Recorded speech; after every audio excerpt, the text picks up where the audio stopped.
Merci pour cette invitation. Merci aux organisateurs de cette convention pour l'égalité réelle dans laquelle j'ai retrouvé beaucoup des préoccupations que je partage. Merci à la première secrétaire du Parti socialiste de permettre ce débat de fond. En tant que commentatrice de la vie politique, il m'arrive parfois d'être, on peut toujours s'orienter sur des questions stratégiques, tactiques, on peut toujours attendre que vous mettiez un visage qui va donner plus d'élan à toutes ces propositions de fond. Mais en tant qu'intellectuelle, engagée, observatrice, je suis absolument ravie, évidemment, que le Parti socialiste prenne ce temps d'avoir un débat approfondi sur des questions qui sont absolument majeures et qui divisent non seulement une grande partie de la gauche, mais qui divisent les intellectuels, qui divisent les sociologues. Parce qu'évidemment, tout le monde veut aller à l'égalité. Personne aujourd'hui prétend ne pas vouloir l'égalité. Mais comme vous l'aurez remarqué, il y a plusieurs chemins d'y aller. Il y a plusieurs chemins pour s'y rendre. Il y a une tentation actuelle qui est de dire « prenons des raccourcis, allons plus vite ». On a trouvé un petit sentier comme ça qui nous mènerait à une clairière beaucoup plus vite, ça s'appellerait le sentier de la diversité. Alors non pas le mot diversité utilisé de façon transitoire pour éveiller les consciences sur le fait que nos représentations sont beaucoup trop normatives, ce mot-là je l'accepte pleinement.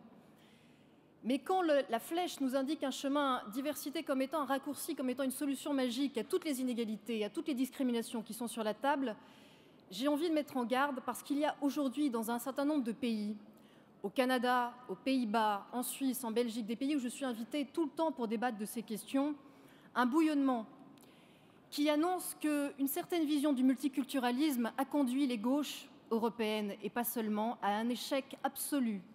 Et pire que ça, à un retour de flamme nationaliste qui peut ravager l'Europe, et je finirai par là. Mais avant, sur la question du multiculturalisme, je voudrais faire une précision.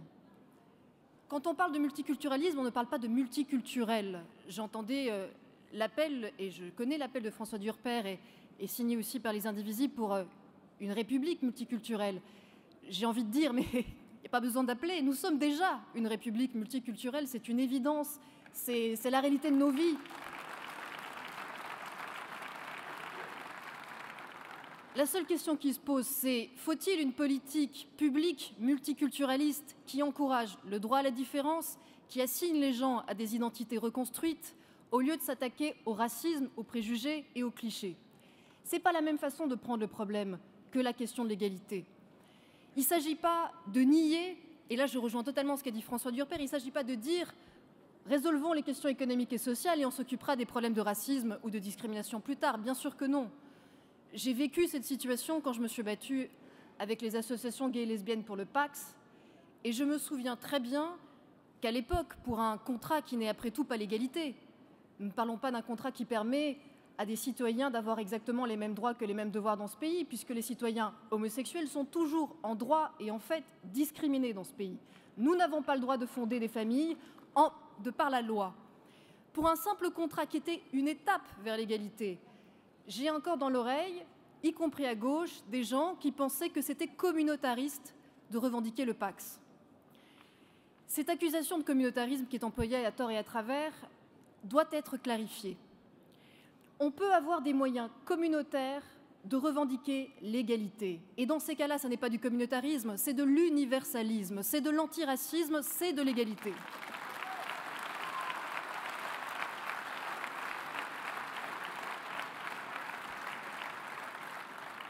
Mais soyons clairs aussi, le communautarisme, ça existe. En tout cas, moi, je l'ai rencontré. Je l'ai rencontré peu après mes enquêtes sur les mouvements anti-Pacs et anti-avortement, quand j'ai commencé à travailler sur des associations intégristes qui veulent effectivement diviser la société, s'organiser de façon séparative, inciter à pas à la xénophobie, mais au moins à l'antisémitisme, au sexisme, à l'homophobie. Ces groupes-là, parfois, ont des moyens d'action tout à fait universalistes, tout à fait, en tout cas, non communautaires, et visent pourtant un objectif communautariste. Donc il faut savoir faire la différence. Et pour savoir faire la différence, il y a une boussole, toute simple. Ça s'appelle l'émancipation et les droits des femmes. Aujourd'hui, ces deux critères-là, quand vous vous posez la question de savoir si vous avez affaire à une revendication communautaire ou communautariste, vous êtes beaucoup. Parce qu'il y a des organisations qui revendiquent une souplesse, une tolérance pour défaire l'égalité. Ils veulent retourner la tolérance au service de l'intolérance et notamment pour faire reculer la mixité et les droits des femmes. Ces groupes-là n'ont pas à être aidés d'une façon ou d'une autre par des gens qui se disent progressistes, par des partis de gauche. Ils ont sans doute leur place dans des partis d'extrême droite, mais pas à gauche. Or, ils bénéficient formidablement des failles d'une certaine vision du multiculturalisme qui confond tout, qui confond les revendications identitaires avec des revendications culturelles, avec des revendications idéologiques, politiques et religieuses. Dans ce multiculturalisme, il y a le meilleur et le pire. Le meilleur, c'est toujours prendre conscience un peu plus des discriminations, tant mieux, mais ça, l'antiracisme le fait déjà. Et dans le pire, il y a les solutions de facilité. Moi, j'aime beaucoup qu'on passe des heures et des heures à réclamer des statistiques ethniques, si vous voulez, diversité, si vous voulez, mais des statistiques pour mesurer quoi? Combien il y a de gens de telle couleur? Combien il y a de gens de telle sexualité? Combien il y a de gens gros, petits, grands? Qu'est-ce que ça va nous apprendre? Ce qu'on veut mesurer, c'est qui est discriminé, pourquoi? Est-ce qu'on ne sait pas déjà, sincèrement, que quand on porte un prénom maghrébin, on a beaucoup moins de chances de trouver un emploi, un logement? Si on le sait déjà, pourquoi est-ce qu'on mettrait de l'argent dans des statistiques qui vont reconstruire des catégories ethniques et fléter les préjugés, au lieu de le mettre dans des programmes de lutte pour un accès au logement et au travail sans discrimination?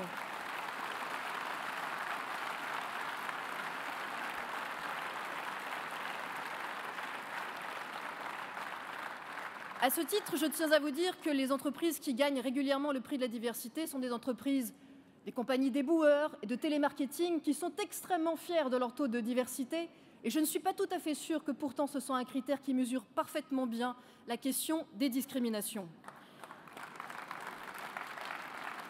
Et c'est pareil pour les partis politiques. Je ne crois pas que les citoyens de ce pays discriminés attendent du Parti socialiste ou de n'importe quel parti un saupoudrage cosmétique, artificiel, destiné à faire illusion. On ne veut pas avoir des candidats qui soient, certes, a priori représentatifs d'une certaine diversité pour mener des politiques qui creusent les inégalités. Ce que l'on voudrait voir, c'est moins d'écart entre la base d'un parti, parce que le Parti socialiste est un parti qui a déjà réussi son pari de la diversité à la base. Ce qu'on voudrait voir, c'est moins d'écart entre la base et le sommet. Et pour ça, visiblement.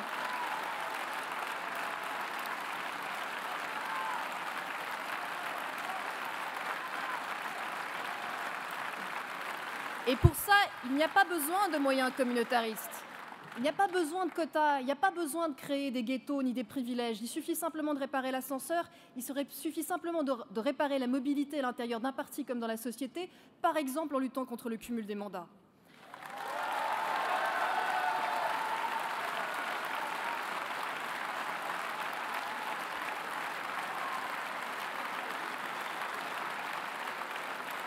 À chaque problème particulier, à chaque problème communautaire particulier, il existe des solutions universalistes. Une autre boussole sur laquelle j'aimerais insister, on en a un peu parlé, et vous savez qu'elle me tient à cœur, la boussole de la laïcité. Je vais en dire que quelques mots, puisque le 14 décembre, je suis invitée au colloque de Jean Glavany pour en reparler, en présence de Martine Aubry notamment.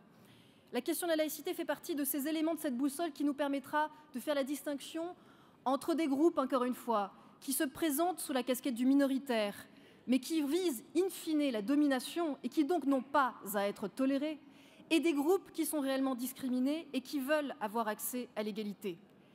Je vous donne juste un exemple. Dans la question de la mixité, et j'ai presque fini. Merci. Dans la question de la mixité, ça n'est pas la même chose des groupes de femmes qui se réunissent entre elles pour parler du viol, et des associations qui demandent des gymnases pour organiser des tournois de basket réservés aux femmes, voilées, pour en plus lever des fonds pour le Hamas. Ça n'est pas la même chose.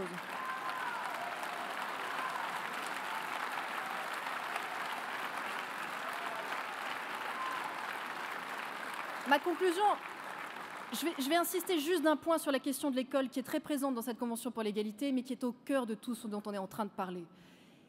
Vous comprenez qu'aujourd'hui, nous avons un choix de société majeur à faire. Il y a des écoles qui sont en train d'organiser la division du corps citoyen qui pullulent. Aujourd'hui, on ouvre des écoles privées hors contrat comme des épiceries. Il s'ouvre des écoles Lubavitch, il s'ouvre des crèches Lubavitch, il s'ouvre des écoles musulmanes pas les plus sympathiques, tenues par des fondamentalistes. Il s'ouvre des écoles privées catholiques où l'on chante des chants nazis, où l'on enseigne que Pétain est un héros et De Gaulle un traître. Ces écoles-là bénéficient notamment de niches fiscales, de fondations comme la Fondation pour l'école ou la Fondation Saint-Mathieu, reconnues d'utilité publique, c'est-à-dire qu'on leur donne de l'argent et qu'avec ça, on ne paye pas d'impôts et ça leur permet de prospérer et de faire prospérer la division parmi les citoyens. Une des façons de réconcilier le corps citoyen. J'ai prononcé un terme, je sais très bien qu'au Parti socialiste, quand on parle de l'école, il y a déjà la moitié de la salle qui est tétanisée, en train d'avoir un arrêt cardiaque et qui dit surtout pas la guerre scolaire, surtout pas la guerre scolaire. Non, il ne s'agit pas de réveiller la guerre scolaire, il s'agit simplement de concentrer sur l'école publique les moyens de l'État pour faire en sorte que l'école publique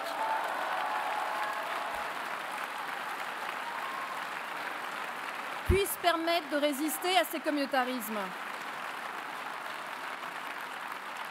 Caroline, et pardon, je suis vraiment totalement désolée. Voilà. C'est ma dernière phrase. Désolée, j'ai dit que mon rôle n'était pas très agréable. Je suis totalement d'accord, mais c'est ma dernière phrase. Juste pour vous dire que si d'un mot, je sais bien qu'il n'y a pas d'argent, il n'y a jamais assez d'argent, mais la noblesse du politique, c'est de trouver l'argent là où il est pour le mettre là où il faut. Et que si une gauche qui est à la fois féministe, antiraciste et laïque, sans opposer ces trois notions, elles se complètent, elles s'enrichissent. Une gauche qui serait tout ça à la fois et qui irait prendre l'argent là où il est pour le mettre là où il faut, c'est une gauche qui non seulement va tous nous rassembler, va tous nous mettre en mouvement, mais c'est une gauche qui va nous préserver des retours de flammes nationalistes en Europe, qui montent chaque fois que la gauche, qui est tombée dans le multiculturalisme ou dans le cosmétique de la diversité, a échoué.